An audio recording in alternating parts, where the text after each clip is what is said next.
So welcome to another video from theplayersaid.com. My name's Alexander. And I'm Grant. And today we are finally doing our top 10 war games of 2023.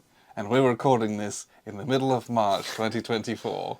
I don't feel bad about that, though. No, I don't. I know a lot of people complain about that. But Do they? I've seen a lot of people online like, how do you put out your list and it's just December? I get that. Sure. Nobody complains about us because nobody really cares. But what I'm saying is I see others say, well, how didn't you play these games? Oh, really? Yeah. What I get, the complaints that I hear are, at the end of December and January, people are like, oh, where's your top 10 list? Well, I'm like, bro, we're yeah. still playing 2023s because we're trying to give as many, especially those late releases, as much of a chance as we can. How many really good games came out in November and December? A lot. It's just like, I think North Africa 41 was end of the year. And Tanto Monte was pretty late in the year. I mean, you can't not... I don't know. That's a hard one. But anyway, I bring that up because I know that's I think that's oft discussed.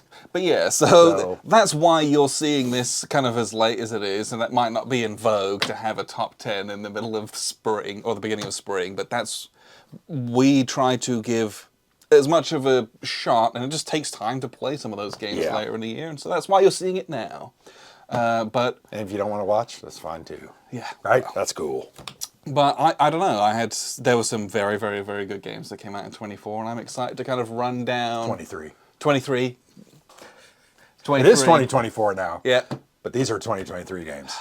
It's a challenge. Yeah. It's almost as challenging as this is the monthly debrief for the prior month that we're recording. We're starting after like 38 episodes. So, yeah. Well, you know, I should be better. No, we should be better. It's not you or me, it's we. Yeah, but I'm the one who says those little intros. And my brain every time goes, huh? I'm over here just kind of like sending you signals. It's February. It's the February debrief. Yeah. So, if you haven't figured that out, we're amateurs, and we're just doing this for funsies. No. So, we've played a lot of war games. Amateurs with a good mic. You know what? Gonna be honest. Isn't that the difference between a professional and an amateur? I think it is. Is that they forked out for some equipment. We bought a cool mic. Because, yeah. Is mine on? That's what I'm It is definitely on. You got 2 blue lights. All right. We're good to go. I don't want to sound like I'm in a hole. But yeah, I had a good time. We played a lot of different games in 23. Oh, I almost said it again. Some really cool ones. There was a lot of games that I was very excited to get released, and when they lived up to the hype, which is sometimes very dangerous, where they can't meet those expectations. But there was a lot of games this year that were I was looking forward to, and they hit real hard. And so that was something that I thought was a bit of a hallmark of 23 for me specifically.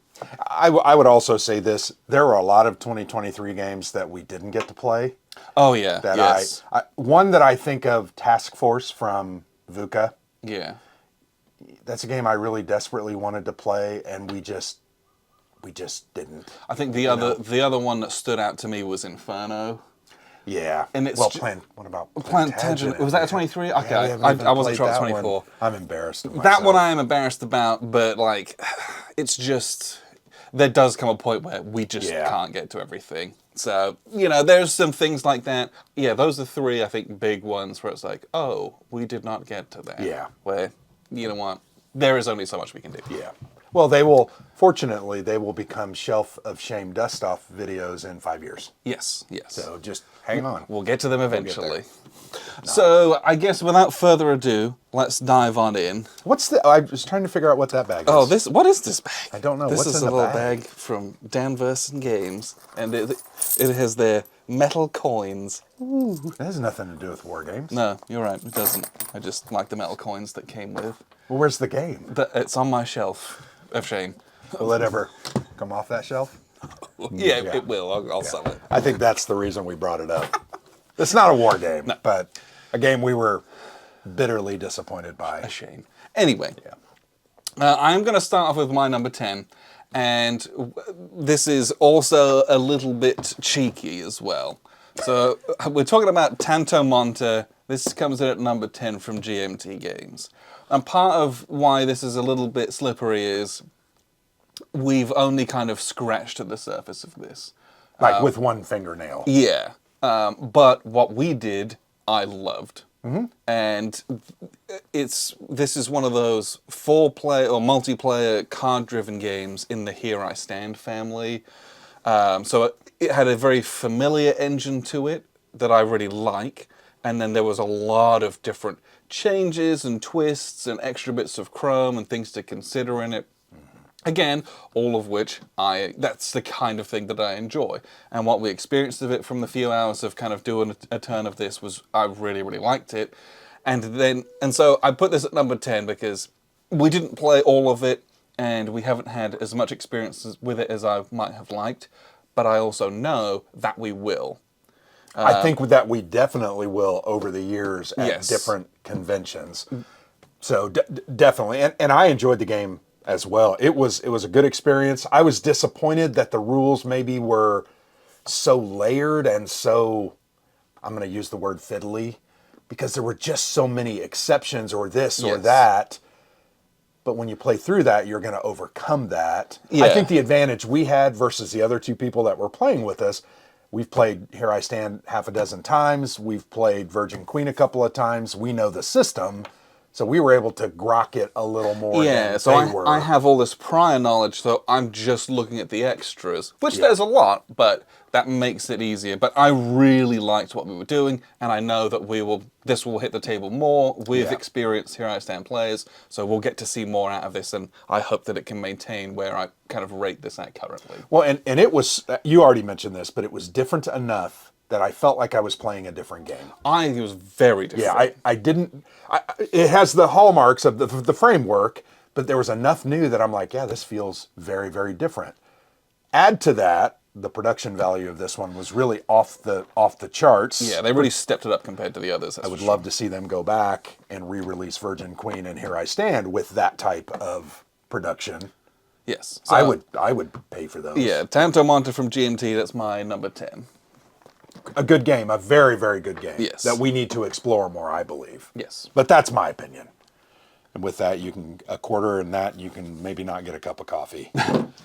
All right, so my number 10, we enjoy cooperative war games. Yes. Anytime that we can play one, we almost always try to play it and have a good time. Warfighter is a system that we have enjoyed over the years. In fact, you have a huge Warfighter ammo chest over there. I have the same thing. Mine is not quite as full as yours. Yeah. But mine's very full. So we don't have the box for North Africa. Let me fish this. Okay. I don't know that it's necessary, but North Africa is in here. Yes. This is Warfighter Mediterranean, and we played both of these games in or around April-ish, Yeah, around that give time. or take. We had a blast, as we normally do. The system is cooperative. You can also play it solo. I have actually only played the original. No, I played the Pacific a couple of times solo. I need to do more solo just because I know I would like it. Yeah, it's fun. But to me, the strength of this game and why it's on my list at number 10, and really I would say it's 10A and 10B because North Africa was good as well. North Africa and Med came out at they were released together, and it's the same kind of thing, variations yeah. on a theme. I mean, this one you get to play the Italians, which I'm not sure we ever really Yeah, have that was- played that in was- the that system. was new, that was so cool. very unique. But I just really enjoy the system that is used. It's a very cool press your luck style. You know, I've got a hand of cards that are terrain. I've got a hand of cards that are really cool action cards, and I got to desperately keep my guys alive as we push from column to column to column, trying to get to the final objective. And it's a blast. The way that I feel about this game is similar to how I feel about Combat Commander, where one of the real strengths is once you've done it, it's the cool story that you had. The narrative, Those yep. moments are like, oh, they were really Yeah. cool. And doing something cooperative is a real change for us. Yeah. And so it's a really nice thing to experience. Rather than trying to choke the life out of each other, we're actually trying to Yes. Help work each other. together. And it's just fun because you can talk through it and you're like, well, I could do this. No, I could do this. And then you make those decisions. So the player agency is there. You can kind of do whatever you want. And thematically, it just works. Yeah. And the one problem I always have had with Warfighter and the system, and we experienced that with Fantasy, is I just don't think the rules are that great. Weirdly, I think in Pacific, kind of those rules from like 5 years ago, I think were a bit better. But these ones were not great. But because we know the system from Right. Pacific We were and able from to- Europe, Yeah. I know the rules, so we just looking at the extras in this. And I think that's a shame, right? Yeah. Because I even said this about Stuka Leader, which was a solo game I played this year, and it's going to be on my top 10 solo games because it was just that good. The rule book is terrible. Yeah, It's just which not is tough. clear. And So- Warfighter World War II is the best of the Warfighters. The modern one was okay. The Yeah. fantasy was a dud for me, but I've enjoyed all of the World War II ones that Yep. we've done. I just think there's something more. They're very good. Anytime you offer to play those, I think I'm going to say yes. Yeah. Because it's dice chucking, card play, and it just tells a great story. So there you have it. Warfighter North Africa and Warfighter Mediterranean, to me, inhabit that number 10 spot. So my number 9 slot is a game from Multi-Man Publishing. This is Storm Over Jerusalem. This was a very cool, very different game for us as well. This was the first of the Storm Over series that we'd ever played. There's a few of those, and they're very well liked, and the system's been around for a long time. And after playing it, I immediately understood, this is why people talk highly about this series. Yes. Because it was just very playable, yet fun. There was a lot of decisions, and there's cool things that you got to think about. Yeah, and there's also some really, especially in this one, and I Don't know about the other ones. Yeah, it was the way that the card play worked, and like the besiegers, the Romans in this one could just like, they could out-activate and like just, they could pass a bunch and wait for the Jerusalem player to just Yeah. kind of have like run out of a bit of steam, and then that Roman juggernaut kind of comes in crushing. There's a real game element to it as well that you find in this one. But yeah, it's this ancient siege style game, knocking down walls with catapults, jumping over those walls, fighting it out, retreating, getting back in, building siege works, and it's just the Judean players just trying to You're just trying to hang on. slowly enough and not get eviscerated. Well, it's the concept of make them pay dearly for every inch on that board. Yeah. Every area that the Romans tried to take, it's like, okay, I made you lose X, and yeah, I lost everybody, but then I tried to retreat so that I didn't lose everybody. But it was fun. The cards are also very good.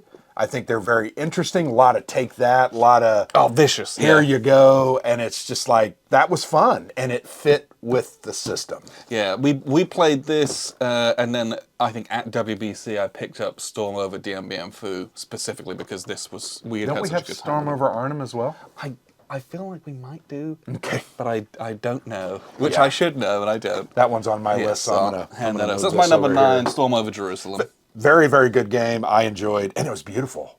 I mean, that Yes, board it was a joy to play with. is phenomenal. All right, I think this one is going to spawn a great deal of controversy, and I can't even believe that I am saying it. But when we played this game, I actually really had a good time. Okay. I enjoyed what I was trying to do. It was ugly as hell. I'm gonna be honest. Yeah. But I enjoyed the mechanics of what I was trying to do. I really, really did. So my number 9, believe it or not, do you believe it? No. Okay. I mean, I do because I know how much you were looking forward to this, and Yeah. you've talked and thought about this, and you were very interested in this. Yeah. So I'm not surprised. Well, it's 2040, an American Insurgency. This is a coin type game, coin series style game, probably adjacent because it doesn't have every element to it, but both sides asymmetric. Both sides use cards in a different way, and it's area control ultimately. There are really powerful events, very cool things that happen. You're never really safe at any given time. For either side. For either side. I thought the best innovation in this system was the social media track and the way that worked. I just thought it was really unique and interesting. Was it the best done game? No, I'm not going to say that. But it was a game that actually made me think, consider a couple of different things, and it's a what if American Civil War. second Civil War, right, in 2040.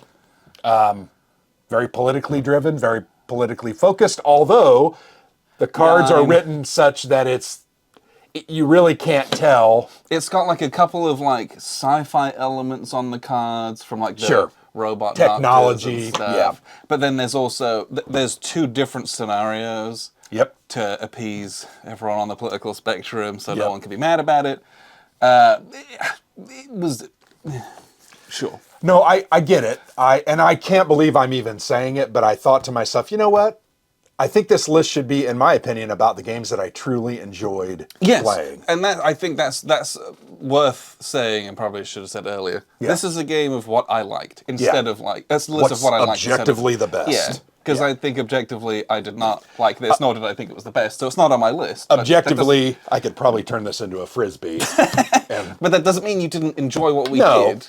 And I actually probably will trade this or sell it or do something, but I really actually enjoyed it. I really honestly did. My one complaint about it is it was so apolitical and so careful to walk the line that it really said nothing about anything. It didn't have any thesis. Yeah, really. and I was a little disappointed about that because I think when we got it, I was thinking, oh, this really could be charged and really probably... It could pose some questions. Right, but I felt like... have something, but... It was just done in a way that they didn't try to do that. And I guess that's fine. This was a newer designer, college professor, Edward Castronova. I appreciated his effort. I think it could have been prettier. I think it could have been graphically better. Yeah. But I think this is a typical Compass-style game where I'll just not say anything else. So there you go. My number 9, 2040, an American Insurgency. Speaking of fun, we're going to talk about my number 8, which is Fighters of the Pacific from Capsicum Games. This game was just fun.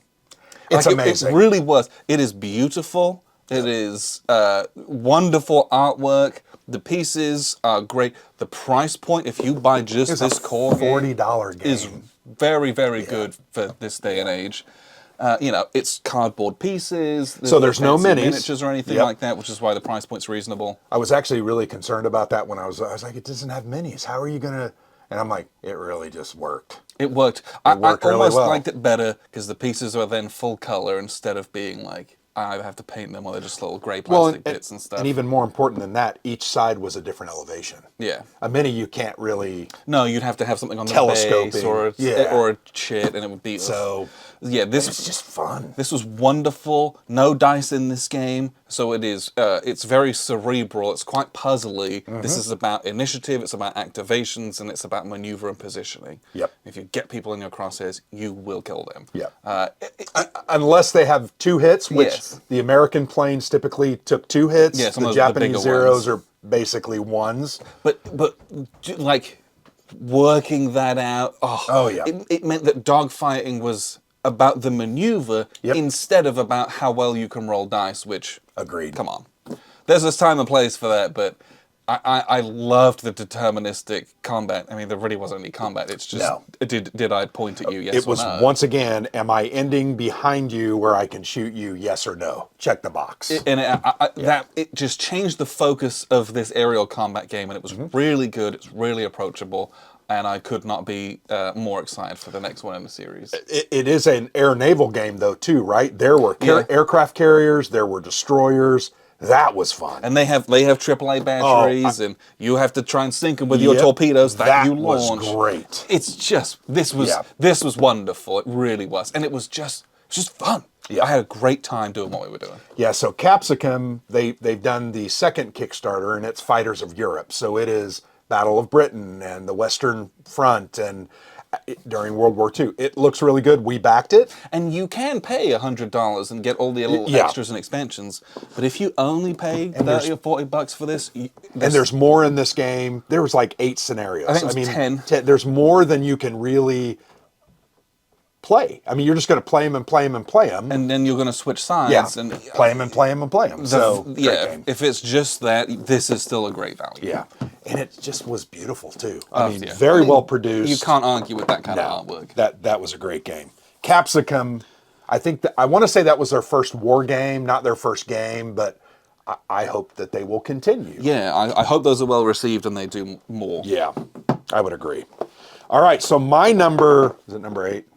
Yes. My number 8 is actually a small box game, and I actually can't believe I'm saying this about this one as well, because it's just a little abstract game, right? Yeah, it is, isn't it? It's not really necessarily a true war game. But it is. But it is. It is.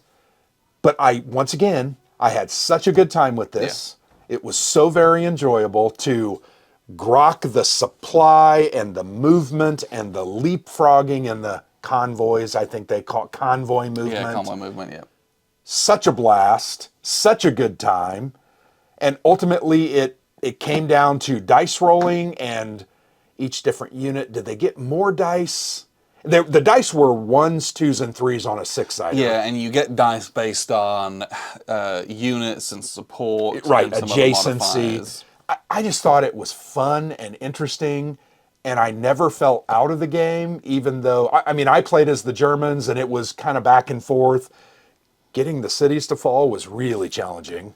That rubble gave you an extra die, and you could keep popping up in them. That was what I thought was so cool, like partisans and just really cool. And then ultimately the game came down to, and this was the only complaint I had about it, which I actually now, after thinking about it, I'm not sure I'm as concerned, because you just got to plan. But Stalin's going to roll some dice when he gets surrounded, and he's going to he might be able to run away. And that's just part of the game, right? It makes it a game. Yeah. But the other thing about it was so beautiful. I mean, the board on this is fantastic. I thought Phalanx did a really good job of making this a really nice looking game, and anybody can play this. Yeah, it's anybody. You think about this game quite differently from most traditional war games with the way that convoy movement works, and this is a game of efficiency. Yep. And after you play it a couple of times, you'll be able to kind of master that. If you're playing against the same opponent, they're also going to have mastered how to stop that or how to stymie that. And so the more you play this, the more rewarding it's going to be in a chess-like way. Yeah. And I really, really had fun with this one too. Well, I know you played a prototype copy of this at the UK Games Fest Expo, yeah, in like 22. And I remember sat there, I played it with James Buckley, who's one of the developers, and I was like, oh, this is something very cool and very different. Yeah. And the final product looks beautiful, and they've really done a good job of it. Is the FTC trying to break in right now? Is that what's going on? Yes, they are. All right, just keep that in mind. But yeah, Iron Blood, Snow and Mud. I don't think I said the title, which is that's the title. Kind of hilarious. Yeah. But really good game. Very much enjoyed that game. And once again, it's a small little game, right? Yes. It's like a $40 to $50 game, and you're going to get the value out of it. Very enjoyable. My number 7 game is Warfighter North Africa, and you can also toss in Med. But I played more of North Africa, and I like the theme better, so I'm technically saying North Africa. It's all in this big old box, and for all the same reasons that we talked about. I love doing it solo. It's great as a solitaire game, but I love when we can sit down and play it together co-op. It's just fun. It's very enjoyable. Jeez. Yeah. I need a new crate. Yeah, because mine's about halfway full. Yeah, and I need to put my Med in there. I really enjoy it. I like figuring out what to do, being able to talk through strategies of like, hey, I have this in my hand. We can do this, or well, I've got some real bad terrain. Do you have any good terrain? No. Oh, great. Well, how are we going to attack this terrible option that we have? And it's you're drawing those enemy reinforcement cards, and you're like hoping that it's a good one, whatever that might look like, or that you don't draw enough, and you're like, oh, we caught a break, and when and how to use your little resource points are just wonderful. Yeah. And so I will always have a soft spot for Warfighter World War II. North Africa was a really good addition to that line as well. Agreed. The other thing I really love about that whole system and these games specifically is, the thematic connection to the different terrains and what happens is really, really well done. Like, if it's a swamp, you're not going to get as many reinforcements, meaning the enemy isn't going to get as many, because it's a swamp, right? and you're going to have to roll for malaria, or you're going to have to roll for fever, or you're going to have to... And like, your vehicles can't go in Yeah. it. And you're like, oh no. Yeah, just well done, well thought out, and just fun to play. It's a joy to It's just play. fun. All right, so my number 7. thank you, is the already discussed Storm over Jerusalem.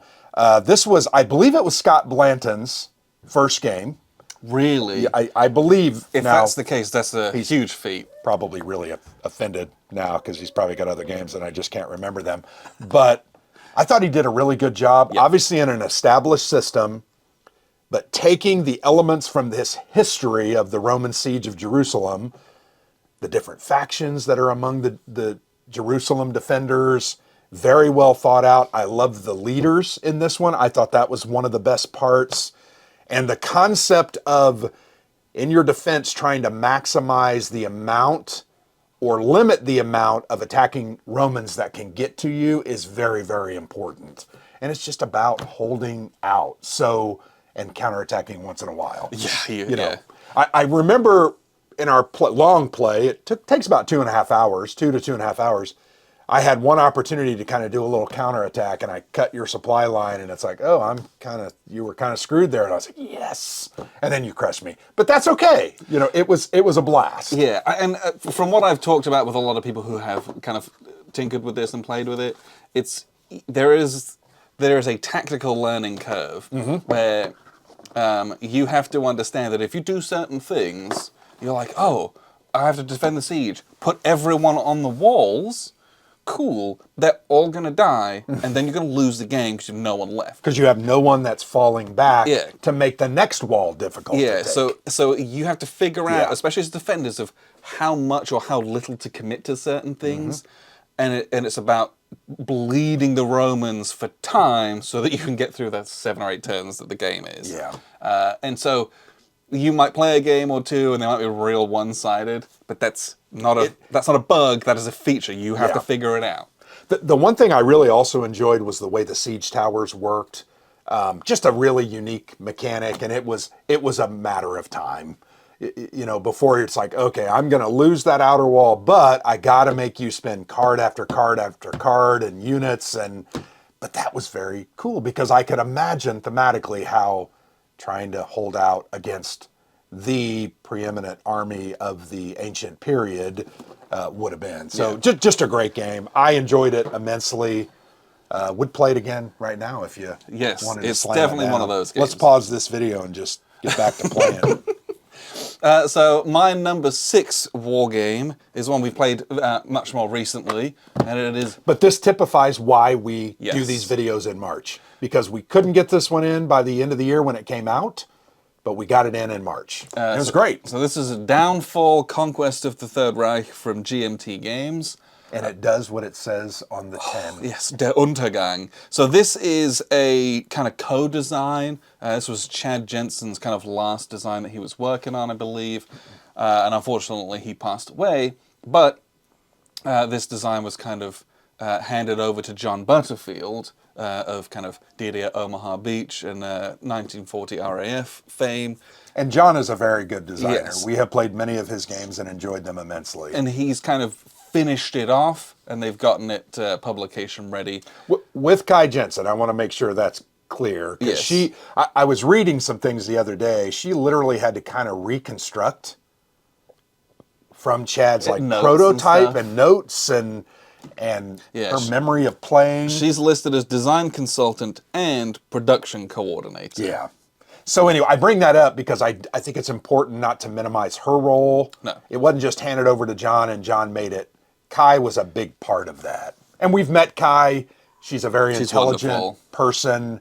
And I can see this game was really good. Yeah, this game Very is... good. And I think that is kind of a theme so far of a lot of the games I've talked about, at least, where you just... This is a paradigm shift for wargaming, for me at least. Like, this is a game where I'm going to play both as the Soviets, trying to race up to Berlin, and then I'm also controlling the Western Axis forces in France, trying to slow down the Western Allies. And then you're playing as the Western Allies, trying to race to Berlin. but you're playing as the Eastern Axis forces trying to slow the sure. Soviets. And so this is a racing game. This is not your traditional war game. You have to go and hex encounters and move your guys around and roll some combats, but this is a racing game. It is about speed. You have to work as efficiently as you can, stack your units in such a way that you're getting as many benefits so that your combat steamroll the Germans. And throw the occasional card in, although you don't have access to as many cards. Yeah, you're trying to force the Germans back as quickly as possible, or just to eviscerate them so that you can charge on into the heart of Germany and occupy all the victory points before the other player does. Yeah. And all those little red that you might be able to see, all that is victory point hexes, right? Yeah. And they're all in the middle. And there's a couple on the outskirts, but they're all in the middle. So it's up for grabs. It was just such a fun exercise to do. I got to play this twice. Ed, a friend of the show, he taught me how to play it, and then we were able to play it together.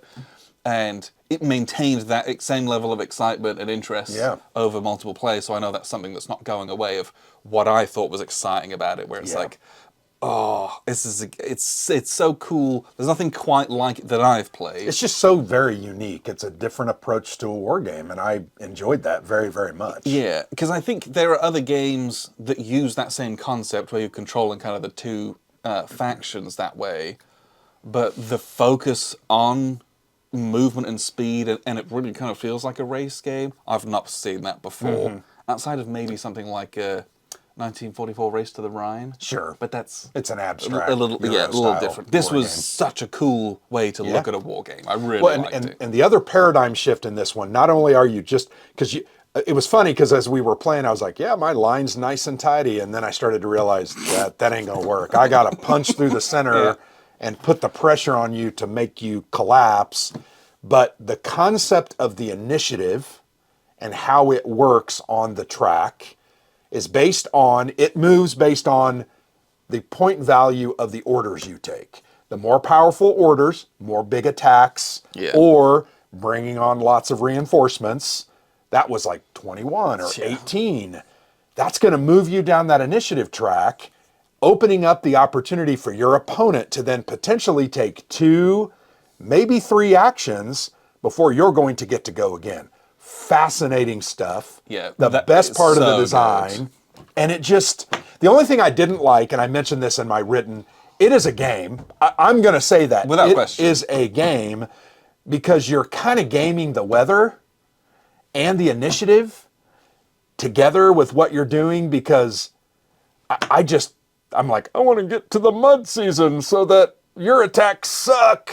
Yes. And you ain't going to make progress. Yeah, there's a couple times like that, especially when it's like mud. You are at the mercy of the mud, and it's like, you really can't do anything. No. And so some of those turns then kind of feel a bit dud, so you're like, okay, well, is this the time where I should be doing my mechanize? Or strategic warfare, or, Which is, it's a neat little thing, but there are times where you're like, if you don't have those chits, you're like, I feel like I'm wasting my time. But that was there were a couple times I'm like, well, I can't really do anything because I'm not going to attack when I had a -3 for mud. It's done. It's just not going to go anywhere. Yeah, overall, I had a really fun time with No this, doubt. and it was such a cool and different experience within wargaming. A very long war game, though. Yes, this is not short. We played almost 4 turns, 3 3/4 turn, I think, and it took us a good 8 hours. Yeah. 7 to 8 hours. So it's about 2 hours per turn, probably more like 2.5 upon your first play. Yeah, and I think we could get that shorter, especially with that early learning part. Right. The back of the box says 6 to 12 hours. Overlord is the 6-hour scenario. I think we could have gotten it down to 6. I think that's not unreasonable. But why is it so long? It's because each side, the Soviets, the Germans, OKW, and OKH, have about 20 chits apiece. Yeah, you're just doing a lot. Yep, and you're drawing them, and you're drawing them, and you're going. It reminded me of Cataclysm in that manner, although Cataclysm is very different because you just keep putting chits in. Yeah, it never ends. This one had an end point, but it's just a very involved, long game. Yes. I do think you can get it down, that short scenario, about 6 hours, and then I would play this one in a heartbeat as well. So, and if you only did that Overlord scenario, the 6-hour one, it's still very satisfying. I had a great time with it. So yes, that's Downfall GMT Games, a wonderful game. Yeah. What number was that? That was number 6. Number 6. So my number 6, and we've already, and this is going to be a theme, right? We have a lot of crossover in our games. Fighters of the Pacific from Capsicum. I don't know that I need to say much else for this. It was just great. I remember when this came out, I didn't back it because I was a little nervous. Sure. I also had just changed jobs, and I'm not sure the wife was going to be okay with me spending, although it was $40 to $50 on a game. But I remember when I did the interview with one of the designers, Didier Dencher, I remember thinking, this is freaking phenomenal. Because there's no dice rolling. Yeah. Because it's somewhat deterministic. And more often than not, do we like deterministic combat? I do, typically. I don't know that I do. I enjoy my dice rolling. If the deterministic combat has to be meaningful, and I think if you're deciding to put that in a game, usually is, like, it just works so well in this. Well, the deterministic part of it is what the game is. It's about initiative and timing and moving when you have the opportunity for the kill. That's the great thing. Passing is your friend in this one. And that was one of the unique things. I think it took us a while to learn. And then I'm like, well, hell, I'm just going to pass. Yep. And you can move your guy around. And now I know you can't move. Yeah, now I can swoop in behind Nor you. can you dodge. Because if you haven't moved, you can still retain your dodge ability. Just fantastic. Yeah. I look so forward to Fighters of Europe. And that should be fulfilling this year, and we should be playing it in 2024. But a fantastic game that I will play at any time. So my number 5 game is actually North Africa 41 from GMT Games. I think that's too low. The top 5 was real It tough. is. It's real It was tough. honestly real tough. One comment I would say about this is you will notice, I think almost every one of our top 5s are really traditional hex and counter war games. Yes. So, and that's great. We have come a long way in our understanding of the system and its nuances and what you're trying to do. And now I love a good classic hex and counter war game, and this one's awesome. Yeah, North Africa 41 from Mark Simonich, and this is from GMT Games. So this is kind of part of the 40X or the Zockbond series. Although this one is quite different from the rest of them. Very different. It doesn't have those Zoc bonds, those zone of control bonds. This has flying cheeseburger supply. Yes, it does. That's a thing we made up. This has a full-blown Z's, like, half the game is like a supply sub-game. Yeah. Which, I know But that not- might sound awful, Not in an OCS way. but not in But an not in a OCS not way. OCS. It's just really fascinating because it has a large focus on combat supply. And Yes. that was phenomenally great. Yeah, it's less number crunchy than that, but you have to think about you have to do your supply skeleton Yeah. in the same way. It is crazy important if you want to make any kind of progress. And then you get the good old-fashioned 40X kind of combat systems with the combined arms and all those modifiers and CRTs and column shifts, right? This game is wonderful. It's on the more complex end of the series, without question, because of that significant extra supply subsystem. But boy, is it wonderful, and it's really rewarding once you kind of get it to go. Oh, it's so good. It's so fun. And the other really great part about it is there's such a focus on the ports and supply. So it's like there's a whole mini game where we're fighting each other on the fronts. You're trying to crack into Tobruk and I'm trying to stop you from getting to Tobruk. But there's another game that's going on where you're bombing port facilities. Because what does that do? It ultimately reduces the number of units that you can keep in supply in a place like Benghazi or Tobruk. And once they start getting where you're only supplying 2 or 3 units, you're going to start taking reductions. And then you're going to smash that fortress Yep. once they've all starved for a week. So excellently done, but it's all about choices. Do I want to fight you on the lines? Do I want to fight to try to destroy the port facilities or rebuild those port facilities?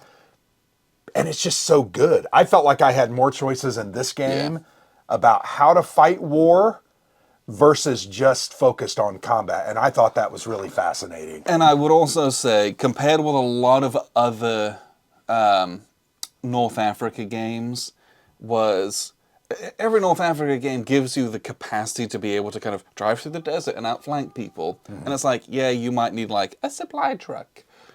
You have to do a lot more to supply that move around. And so you get that a better feel and a better understanding of the logistics and those unsung heroes of the truck drivers who were doing that. And I thought that was a massive, cool part of the game of like, oh, I can just drive around you, no big deal. Yeah. You actually have to fuel and supply those guys to do it. Well, you drive around me, but one or two movements, then all of a sudden you're hosed. Yeah, But Sam, you can't you're really also do a that. host because your supplies, and it's Agreed. this swirl. It's like, is Yeah. that even worth it? Should I do it? It was so good. One of the things I always enjoy about any North Africa game that we've ever played is how is the distance and the size of the continent really modeled. Yes. It just does such a great job. From the transit boxes down from Italy through where, I can't remember but I think they landed. El Alcala, I believe. Yeah, but they land and then they got to truck themselves over and then you got traffic marker. I mean, it's just phenomenal. And if you don't have I can't remember the name of the rule, but it was like we called it the warping supply rule. No, I think it's called something like the truck. I forget what it's called. Yeah, but if you have certain conditions that are met, you can literally pick a truck up and move it like 15 spaces. Yeah. And that's way more than I could have moved on my own turn, but it's all about security of the roads and openness of the roads and connections on the roads. Yeah.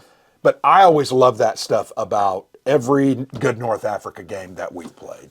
Yeah. Great A stunning game. Really, really, really good. And that you put it at number 5 That was number 5, is yes. a little embarrassing. I'm embarrassed Well, for you. Well, Because it's better than that. You'll see why I say that. All right, my number 5 is what, Alexander? I don't remember. ooh, this is embarrassing at number 5. Oh, it's such a good game, though. But there's so many others that I don't know. This top 5 end is everything's a winner. The difference between this and my number 1 and 2 are very Agreed. very nominal Agreed. distances. Arden 2, and I feel bad putting this on my list in some ways because it's a reprint or a redoing of Arden 1, Sure. and this one was like from what, the 2000s or Oh gosh, no! I think Arden was like in 95 or 6. so like 30 Yeah, years ago. it's my old, gosh, yeah. 30 freaking years ago. Yeah. But Battle of the Bulge game, one of the most game subjects in our hobby. Battle of the Bulge and East Front and North Africa, right? I mean, there's tons and tons of games on all of them. But I thought this one was so unique, such a unique take on that, from the way supply worked to how you use your artillery, the movement restrictions. It's just like a swirling mass of difficulties. And I had such a good time with this. Yeah, this one is just like a good, like Solid. hex and counter Yep. game. What I liked is that it felt very different from some of the SES games that we played, the standard combat series Agreed. of which this is a part. That was what was really neat and really stood out, is because of the close-up scale compared to something like Rostov 41. Yep. Your artillery functions very differently in Yep. this one, and that was really, really cool. And I did like that the artillery did function differently than some of the other games, because that's a new wrinkle it's not new, this is an old game, but they did kind of redo some of those aspects. I thought it was really fun, very interesting.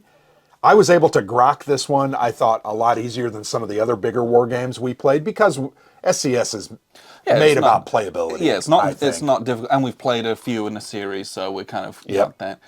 The other thing that I would say about this is it's really well produced, but we had a struggle with the colors of the counters. Oh, it's all green. It's green gray. and gray on Yeah. a green and gray map. Yeah. Like, it's too camouflaged. That's the only detractor from this game. But the map is beautiful. It is. I mean, it really is, and I'm going to highlight it in one of my beautiful Boards of Wargaming posts, but I agree with you. We had some trouble from time to time differentiating that, and that's okay. If you have any type of color blindness, I think you're going to really struggle. yeah, with that was this, that was but- that was the only real bummer on that one. But yeah, my number 5, Arden 2, which once again is a standard combat series game from Multiman Publishing. Yeah. This game was amazing, and I know it's on your list. It is indeed. After, so that was 5. So my number 4 is this one right here. Yep. It is Traces of War from VUCA Simulations. Traces of War. Okay, what's the series that they're calling it? Fierce Fight series. So this is part of the Fierce Fight series, but this is designed by Tetsuya Nakamura, I believe. Yep. Who did the kind of Red Box series. Which we've got them all over. Here to So, the left. Victory Awaits, Victory Denied, Victory Lost, those games. This is the same system. This game, so if you've played those, you will know the core system of it. Not dissimilar from SCS, these are very, very eminently playable and approachable hex encounter I think war low games. complexity. It's got a lot of elements that are fairly standard fare in wargaming, but it does it in a really good way. Yeah, I'm moving Very guys, fun. I'm attacking with my attack factors on a odds-based ratio, right? This game is... VUCA Simulations are really up in the game of production value as well. The maps in this one are stunning, the pieces are really great. This is a chit pull-based formation activation game, so I'll pull a little purple chit, I'll activate the purple formation, great.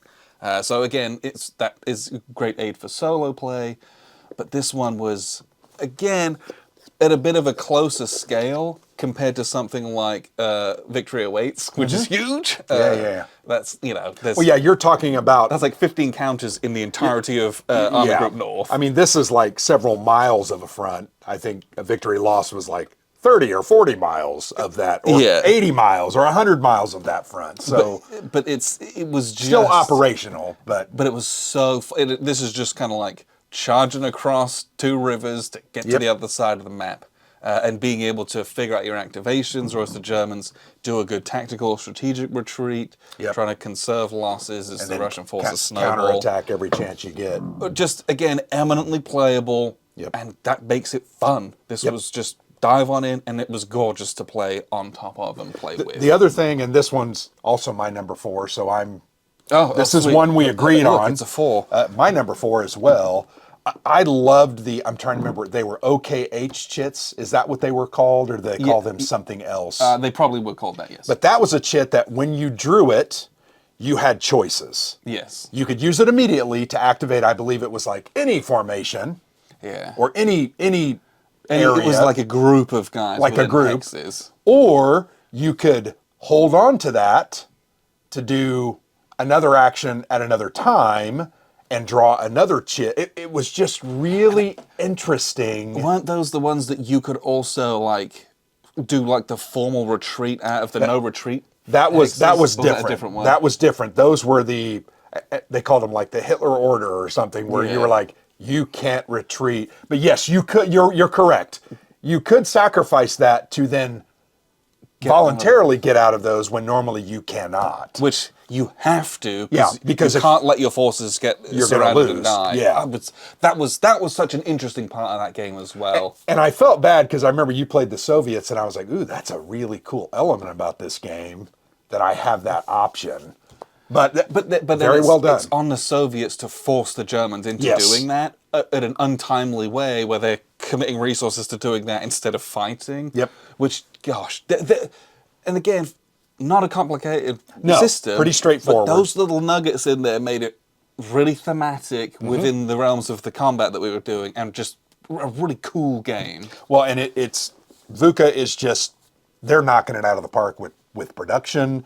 Pablo Bezerk is the artist on this, and he did Donnerschlag as well. Of course he did. Stunning. And for an East Front map, that one particularly was just white, right? Yeah. But it looked amazing. Yeah, it was white with like the blue, a lot of grays and blues. Oh. This one also looked really amazing. I loved this one too, because if you remember, and I can't remember the name of the river. I'm terrible at those historic names. I think it's the Dnieper? I think it might be, yeah. Okay. But I don't. But I loved literally drawn on the board are the different formations that you're going to put. Soviets are on the top, and the Germans are on whatever, that doesn't matter. But the setup. The setup is written on the board, and because for every scenario, it's generally going to be the same. I just love those elements. That makes the game more playable. Yes, and this is a big game. There's a lot of chits. There's a lot of contiguous lines. In fact, we did a that was when we were really hot on the shorts, and now we've kind of stopped. I know, But so lazy. we did like a really cool short where we zoomed in on and it was just such a gorgeous overview of that. That's one of the reasons I like their games, the production value, but I also like their games because I find them to be very, very playable. And I'm pretty sure, it's pre-rounded counters in this Oh, one. no clipping. Which just, again, Yep. that extra level of production is like, they're nailing it. And the rules are very good. Yes. I thought the rules were very, very understandable, and we had a blast with that one. That's why that one's number 4 on my list. That was number 4. My number 3, which we have already talked about, so we're bracketing Traces of War with Ardennes 2, I guess. Ardennes 2 from Multiman Publishing, part of the Standard Combat series. I just really liked this. This is one of the bigger SCS games. It's 2 maps. There is a lot of counters. It's not a short game, but it's playable. It's long because there's lots of ground to cover and lots of units to use. It's not long because every combat takes 25 minutes because it's lots of calculations. Yes. So the length of the game is, I don't know, the investment of that time you will see on the board instead of like getting bogged down, basically. I really liked this. Probably one of my favorite Bulge games, I would say. I would only say that I enjoyed Ardennes 44 a little bit more, but this one it was very Ardennes fantastic. 44 was also very good. Yep. Yes. But yeah, it's kind of right up there. And it's amazing. Dean Essig he's a genius. yes, I agree. But yeah, Ardennes 2 from Multiman Publishing. You got to check this one out for sure. Number 3. Once again, I feel like we're cheating a little bit when we have reprints on the list, but I know what you mean, but the way I see it is it's not just a straight reprint. it is It's not. got the new rules. They updated it all, but also like it's cares? it's new for me. I haven't played the old one. Who cares, right? Yeah. My number 3 is Downfall. We've already talked this one up pretty well. I just had a great time with this. I would play this again. I could see this being a staple at like big conventions. I think it already is. Apparently, yeah. For everything I see on social media, anyone who goes to conventions, they're like, "There's at least 2 or 3 games of this set up." But I mean, it's so huge. I mean, the board is just gigantic. There's actually not as many counters on it as you think there are. Indeed, there's not very many. But it just looks so massive and so big, and it's just so fun. And the cards are just really well done as well. We didn't talk about it when you were talking about it, but the asymmetry between the two factions, yes. very well done. As the Western allies, you had access to a lot more air power, obviously, right? Historically. The Yakuts are not flying that great over there on the East Front, but you had more access to air power. You got more cards. I swear you were getting at least one card, almost every event card, a lot of times 2. Yeah. And you had more resources. And it was frustrating my efforts as the OKW to kind of stop you because I'm like, well, crap, he's got these great cards. But those cards were so very well done. There were combat cards, HQ cards were the other ones. Cards, yeah. And it's just, when you use those is very, very important. And Yes. that's a scarce resource that you've got to use at the appropriate time. I just had a great time with this one. I would play this one, even though it was a very, very long game, I'd play this one at any time. Yeah, it's long, but it was rewarding. Yep. What we were doing was worth the time investment. Well, and even though we played 7 or 8 hours, it didn't feel like 7 or 8 No. hours. I remember it was almost midnight. I'm like, I kind of made us stop because I'm like, Yeah. by the time we shoot a video, it's 1 a.m. Yeah. and you got to drive home. and I thought, I get stopped. yeah. But when you're playing But a I game, wasn't tired. We could have kept going. no.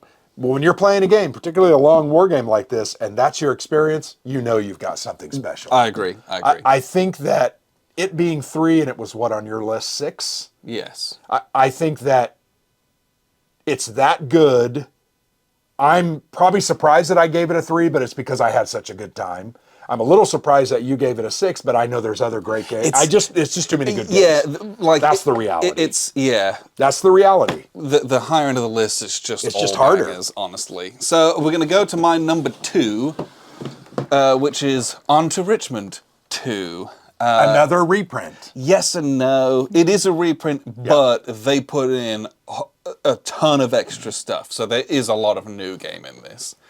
So On to Richmond 2 is a big 2-player hex encounter American Civil War game, and this was part of the Great Campaigns of the American Civil War, a How many series. volumes are it, like 20? 18? I mean, there's a ton, It's right? a lot. You own It's a 2 or lot. 3, I think, I right? think I've got 2. We've got Stonewall another. Jackson's Way and... Yeah. So this is like one of the biggest, if not the biggest, in the series. And honestly, so Mike, a friend of ours, really loves this. He talks it up all the time. There are people out there who love it. And it was a game system where I'm like, sure, you know. But Well, and you're not an American Civil War fan honestly, I really at all. not to the extent that a lot of people are. And you're now reading Shelby Foote. Yeah, this is So it's changing. That's for sure. I'm interested to see what you learned from Mr. Foote. Yeah. He's a Southerner to the core, Yes. and that's great. He has collected some of the funniest anecdotes. Though. Oh yeah, he's it's hilarious. great. It's a great to read. But I probably wouldn't have picked this up if the feedback that I was reading wasn't so incredibly positive. Like a lot of people in our kind of Slack channel or people on social media were like, "It's amazing," and I was like, "I guess I got to give it a go." Sure. So I think I picked it up at WBC.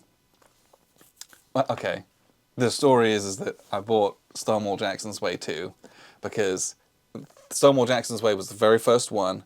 Stonewall Jackson's Way is 15 turns. And it's one map. And you can do it on 2, but you can do it on 1 map.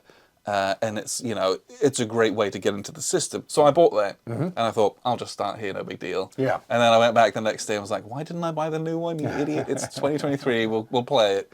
And so I went back and bought this, and this was one where Mike came up and taught me how to play this. He's an expert on it. I don't know if he would say that, but he is comparatively at least. He taught me how to play it. Well, and he's an expert, but he's also uber prepared. So Oh, he yes. literally downloaded all the extra files from Board Game Geek and Multiman Publishing.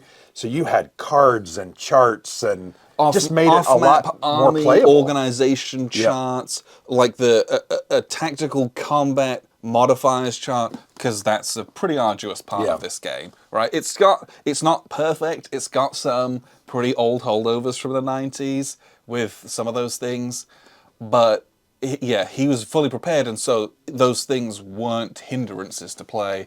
We literally played from like 9 a.m. to like 9 p.m., if not later. And I was sick that day. I literally woke up and couldn't keep anything down. And we got through about 35 turns of it, and it stayed set up, and I was doing a bunch solo, and then we played later on. 8 or 9 turns, I think. And just this is just like it's an operational game. So like, the Battle of Bull Run, if you play Stonewall Jackson's Way, is 2 hexes and 2 stacks of counters. You roll those dice and someone retreats.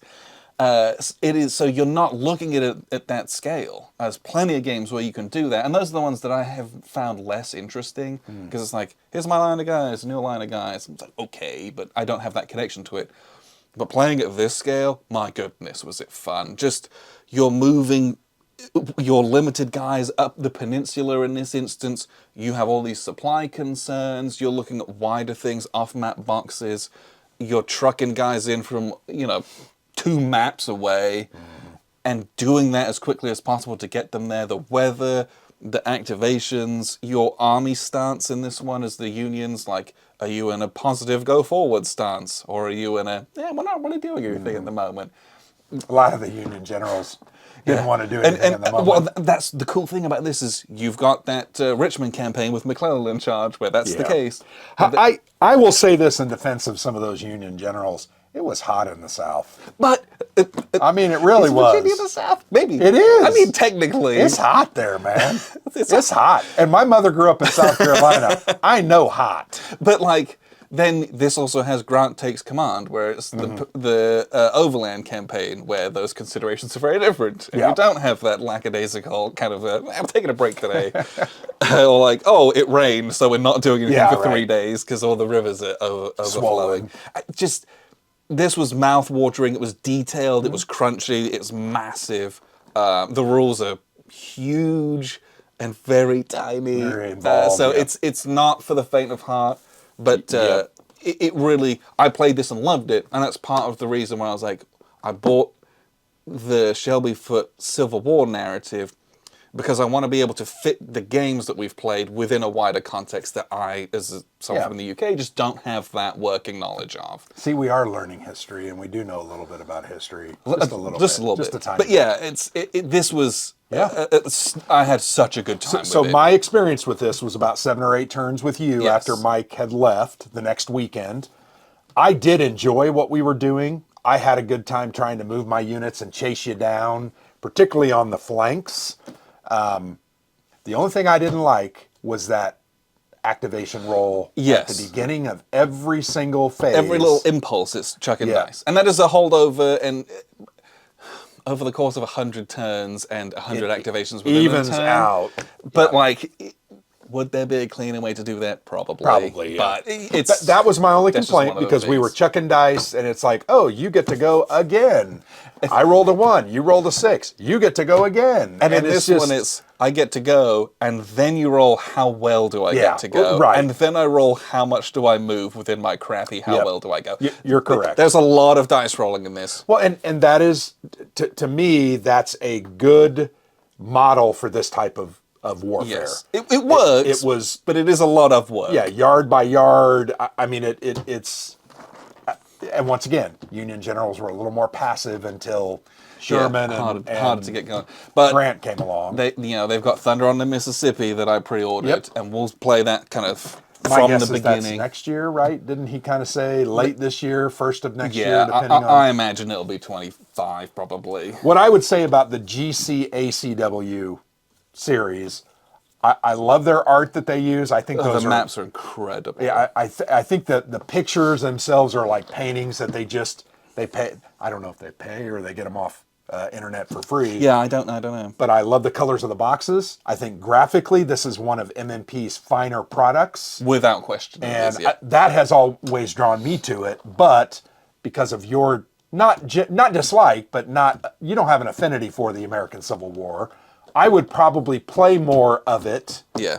Now that you're starting to like it, I think we'll probably Yes. ultimately we will play some definitely. more. And now I'm like, oh, we got all those GBACW We do, games. I'm which like, is totally different system, but still models American Civil War combat, Napoleonic style combat. yeah, I'm pretty well. definitely Yeah. figuring my way out in that system. But yeah, Entrenched 2 was amazing. And I enjoyed it. I would, if I could have played it more, it might have made my list. So my number 2 is this the one? British Way, Counterinsurgency at the End of Empire. So this is Coin Series Multi-Pack number 1.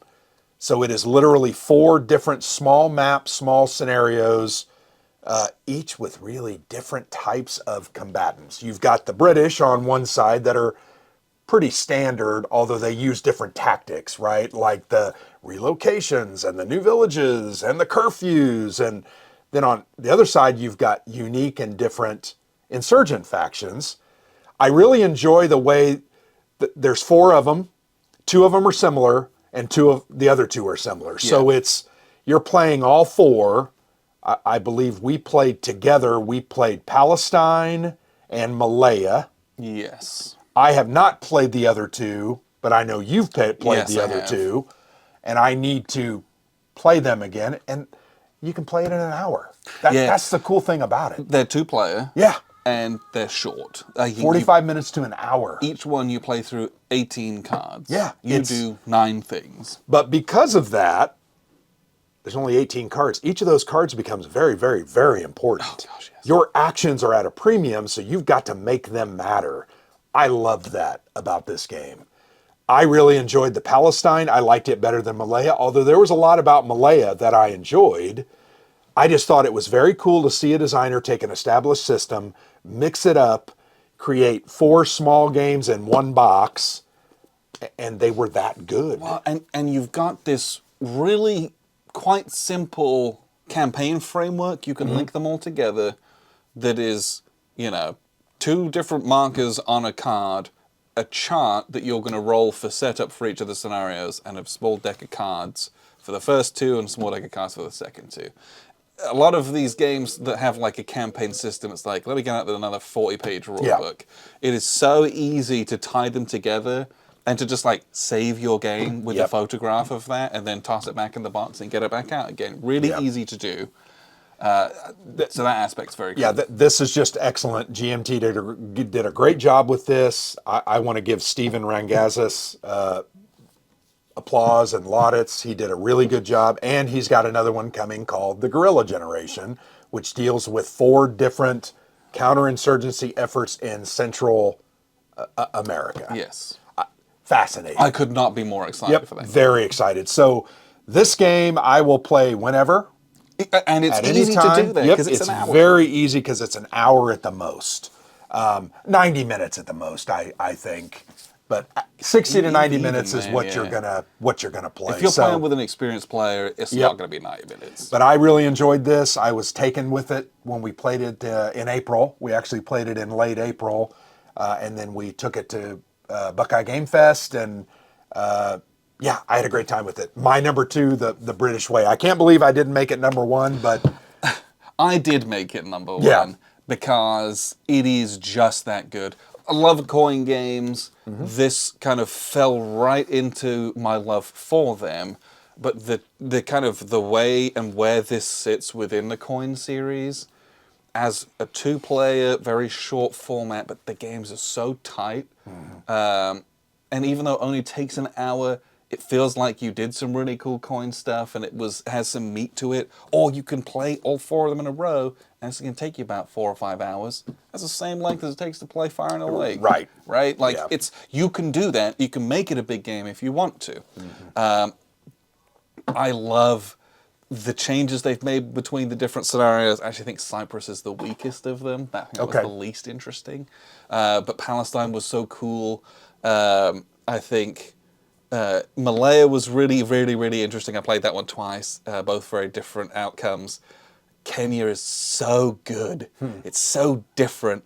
And I've seen both sides absolutely demolish the other in that one. And so that was, I want to play that more because it's like, how do you stem the tide on either side of those things? Because if you can get an edge, you can start doing some real damage in that. It's just such a really well-designed and extremely well-developed game. I know Jason Carr, Joe Dewhurst worked on this as well, and they've done such a good job. This is such a good package. And thematically, it works for me as well. Yeah. To me, it's very interesting that they used the coin framework and really created 4 different games. I can't even imagine having to design 4 different games around 4 different historical events all in the same box. But it works. I have never played a game on any one of these other things. This is the only box that I have that has any of these things in it. Agreed. And so, again, you get to shed some light on a piece of history that, like, I mean, I know that happened, but that's pretty much it. And so that's also a huge credit and a value that I get out of this box as well. So the British Way, GMT, that's my number 1 game of 2023. Baby coin, right? Yes. Baby coin. Not baby shark, but baby coin. Well, North Africa 40. This is strong. I like this. North Africa 41. I just enjoyed this game so much. It was really good. We played a lot of great games, but I felt like this one was the one that I told myself I had a really good time because it made me think differently about this conflict. Even though it's designed by Mark Semenich, it's not really a 40X game, although it's North Africa 41. It's different, right? It's just different. I liked that. I liked that he could do that and create an interesting, engaging system here.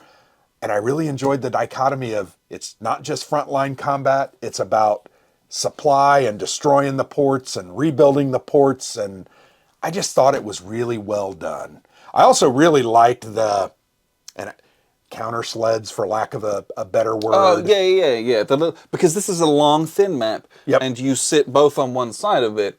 So they've got little circles, little trays and little plates that you keep your like assets and available things, so that you can just move. Oh, this so cool. We're focusing down at Benghazi. I'm going to bring this over here. So, and I'm going to reach over to a printed box in Alexandria every 10 minutes. Yeah. Those little aids like that make the game better. Well, they also show that they actually like put some real thought into this. Yeah. Because Lots of games need that and do not have it. Yeah. So I think that's a real step up from GMT as well. But I think this one has been that well received that just yesterday, literally yesterday, they announced the expansion to this. So it is North Africa 40. It is a prequel to this game. Is it like a real expansion where it's just like some paper and a new counter sheet on the same maps? I think it's going to be. I think they're going to use the same maps, and I think you're going to get different counters. But it has a lot of new elements. But will you need this, or will it stand on its own? I believe you need this to play the game. Okay. Yep. So it is truly a prequel. Probably think Stalingrad 42, the Operation. Yeah. What was that one called? I don't remember what the expansion was called. Yeah, but you're going to put that in the box, and Okay. you're going to need this to play it. But So yeah, we'll get more Italians. yes, yeah, Great. and probably less Americans, right? Yes. So I'm very much excited for that expansion, but I had such a great time with this. I had to put it in my #1 spot. Yeah. And I don't know that anyone can argue with that because it is that good of a game. It is. It is really excellent. is. It is. Yeah. It was interesting because I felt like that was also one of the more complex games that we played in the year. Not that it's super mega complex, but like Definitely it just more involved. adds that stuff. And your every move has a lot more considerations in it. Yeah. Position and supply and stuff. I still think the concept it's prevalent in OCS. I get it. The concept of the throwing supply to your attack is just awesome. Yes. And the difference between attacking with an armor unit in that game and not having an armor unit is a supply point, Yep. and that's a huge difference in your outcome. Yeah, and it unlocks that, but also the capacity to stack more More than units. 9. I think it's 9 combat units. So, or like- not units, combat steps. Combat factors.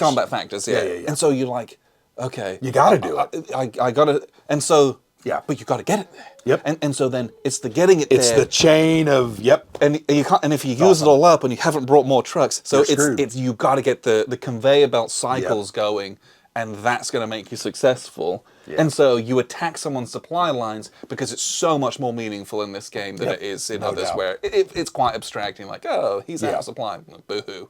really enjoyed it. So that's our top 10. So Yes, so I think we have a few honorable mentions. Yep. Mine are kind of stacked over here. okay, well, Reach over and get. I'll do some dancing while you grab those. Well, let me go ahead and start because I think you said this was one of your honorable mentions as Sure. well. Yes. The Russian Campaign Deluxe 5th Edition from GMT Games.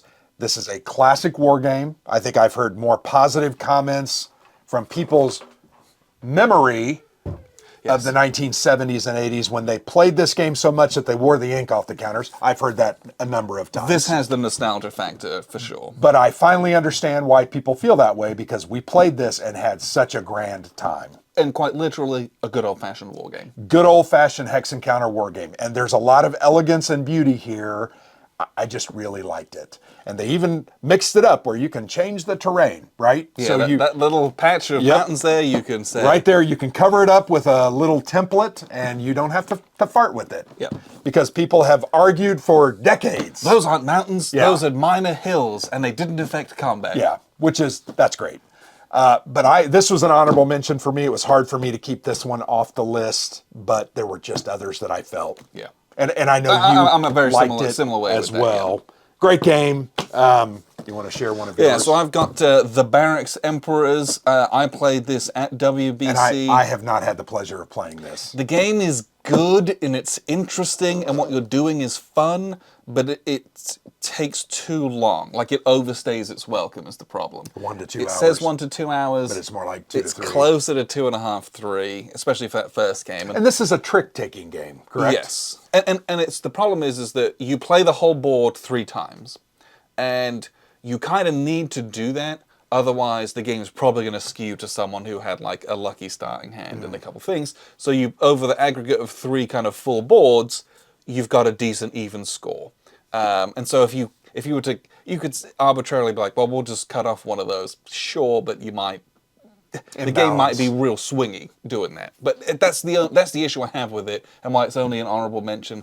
Because what you're doing is fun. with the placement of these. It's very abstract. It's like a tile-laying puzzle game, but it was But fun. they're but- cards, right? Yeah, it was fun, but it's ultimately too long for me. Okay.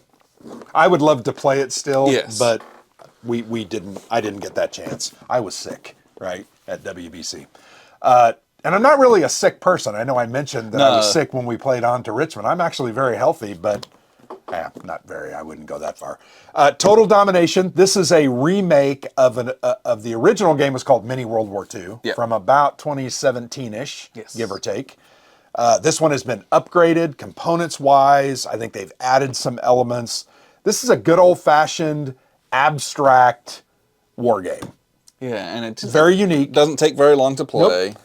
Like 90 minutes, right? Here it says 90 minutes. And I had a blast with this one. I love any game that you're going to develop technology to try to outpace your opponent. And that is, technology's king in this game. It's very important. And we talked about this in the video review.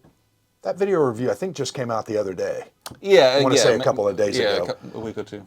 When you would play a technology card, I was like, well, I'm going to play a technology card. You have to respond because I can't get behind, and there's a lull in the combat, so I'm like, okay, I can afford to do it. And being like, making the decision to be the first one to do that it's is like, hard. It is, because it is. Because you take your foot off the gas. Yep, you do. And I played the Germans in this, and I think I played the Soviets in the original game.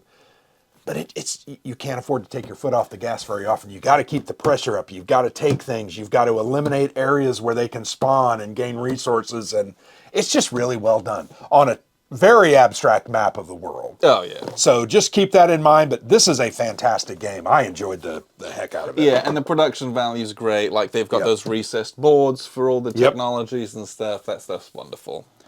Next up, this one's an honorable mention.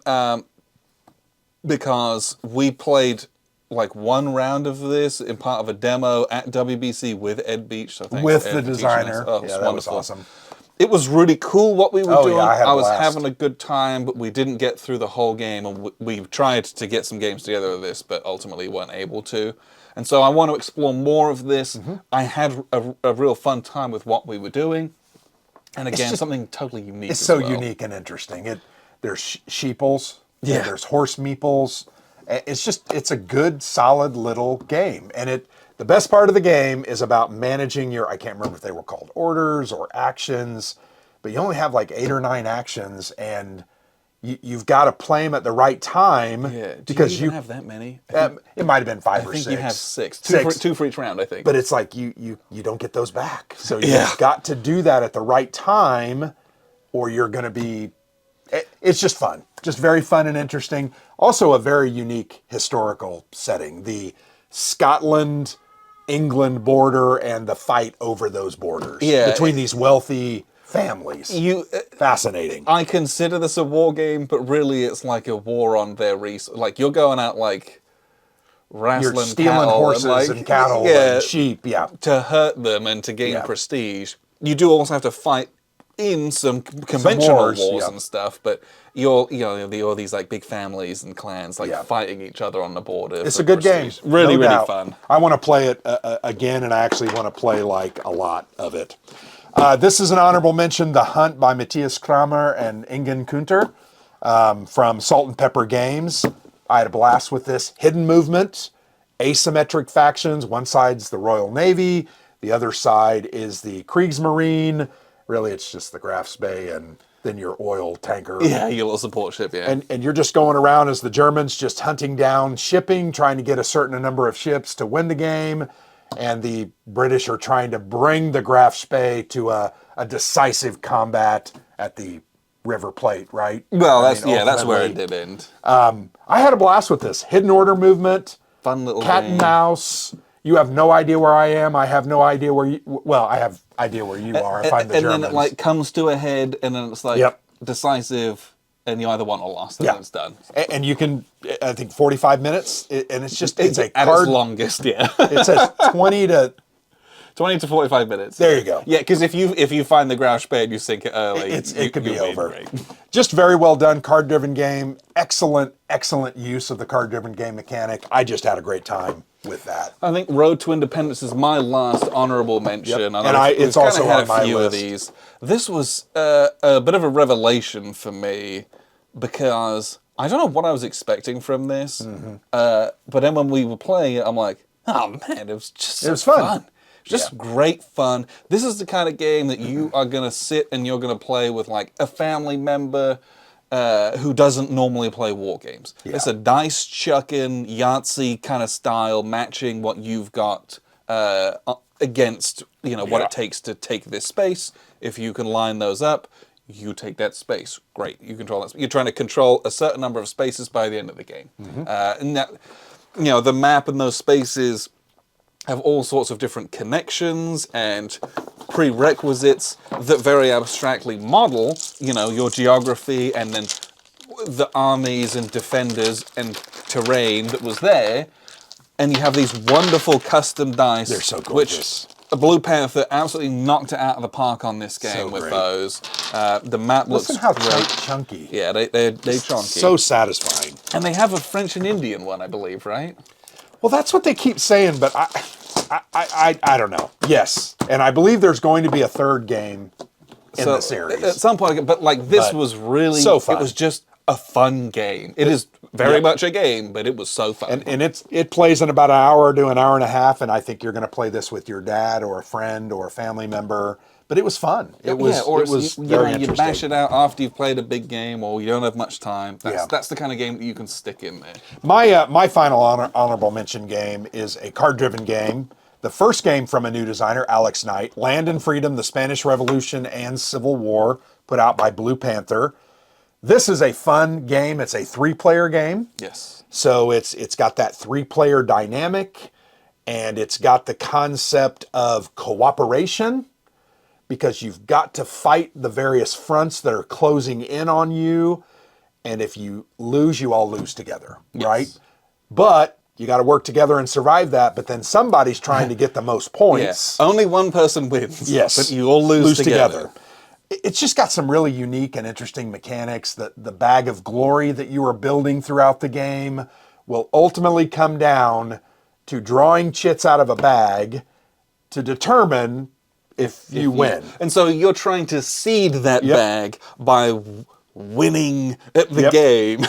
Yep.